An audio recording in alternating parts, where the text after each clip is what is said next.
So yung mga boss, ito na nga pala yung update sa ating Aerox. Medyo may konti na siyang pagbabago compare sa una nating nakuha ito. Medyo inuunti-unti ko na siyang i-set up, pero hindi pa naman siya totally tapos.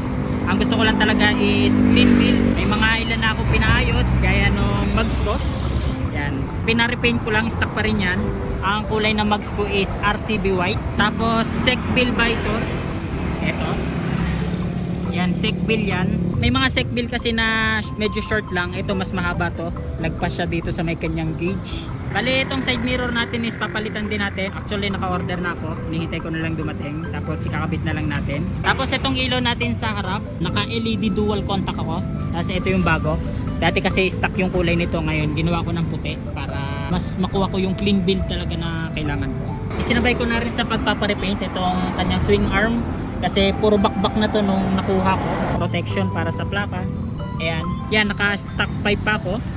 Stock yung panggilid. Wala akong binago dyan. As in, stock na stock lahat. May MDL din ako. Ayan yung switch. Ganitong switch yung pinakabit ko para minimalist. Hindi siya masyadong halata. Tapos, ito pala yung MDL ko. Ayan. Pa-box type siya. Zenlo X1 yan.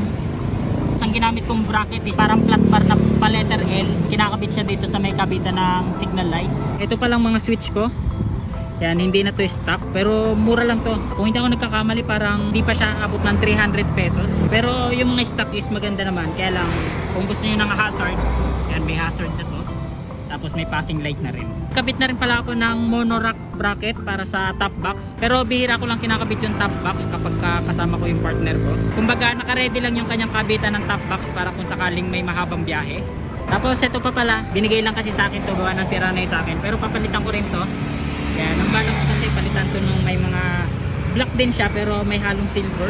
Actually lahat ng parts niyan halos ganon yung magiging mga pyesa, yung mga combination ng silver tapos black. Tingin ko bagay din dyan yung titanium kasi kulay blue at saka kulay silver yung motor natin. Kung mapapansin nyo, yan, yung kabilang side walang sticker. Ganyan na siya nung nakuha ko talaga sa owner. Binilang ko yan ng sticker, kaya lang mahal kasi pagka solo lang yung binili ko para dito.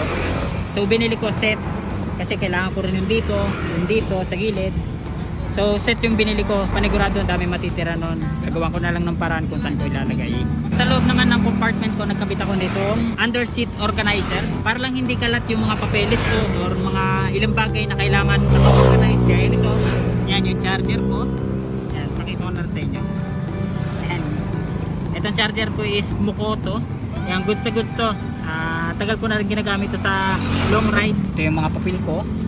Kagandahan lang kasi dito ang daming bulsa. Hindi siya yung nakalawlaw kasi pwede nyo siyang itornilyo. Yan, nakataklob lang yan, pero tornilyo yung nasa loob yan. Tapos ito pa guys, yung kabitan ng helmet. Yan, putol kasi yung dito sa may bandang to. So isang helmet lang yung nasasabitan. Pag magkasama kami ng partner ko, walang masabitan nung isang helmet. So bumili ako ng ganito. Stainless na rin to. Yan, kaya hindi siya kinakalawang at saka hindi siya basta-basta nababanat. Maganda yung pamalit kaysa bumili kayo ng isang buo nito kasi dito yung nakakabit mismo sa kinakabitan ng battery. Binilang ko to nung una ng matting. Meron siyang parang aluminum or stainless yata yun design na pinapatong pa dito. Kaya lang ang problema, tinutornilyo siya. Yan, ang dami niyang butas. So nung magpapalit ako ng ulan, ang hirap niyan tanggalin kasi lahat yun tatanggalin mo, lahat ng butas. So ang ginawa ko, tinanggal ko siya pero plan ko rin siyang palitan kasi nakaumbok yung kanyang ito, yung word niya. Tapos ang pangit gawa ng butas-butas. Tapos ito pala guys, baka may masuggest kayo sa aking pipe na babagay dito sa Aerox B1 ko. All stock to, wala akong pinalitan sa makina or sa panggilid. Ang prefer ko sana ng pipe is yung mga adjustable. Actually meron na akong pinagpipilian, JVT B3 na adjustable or yung Sun Racing na adjustable. Tsaka chinecheck ko na rin yung rev pipe, adjustable din yun, kaya lang dito sa may gilid. Madami kasi ako napapanood na mukhang goods din yung kanyang sound quality, kaya nagre-research pa naman ako bago ko bumili. Yun lang naman yung update ngayon sa ating motor. Wala pa naman ako masyadong madidiin na pyesa. Actually wala po talaga madidiin na pyesa na ikakabit dyan. Talagang gusto ko clean look lang, gaya nyan. Yan, medyo malinis na yung dating sa akin. May mga kulang lang gaya ng side mirror, sticker, tapos konting mga white bolts. Magkakabit ako ng mga ilang white bolts dyan. Mas prefer ko kasi yung mga biyahe kaysa sa setup ng motor. Pero syempre iba pa rin sa paningin kapag malinis tignan yung motor mo.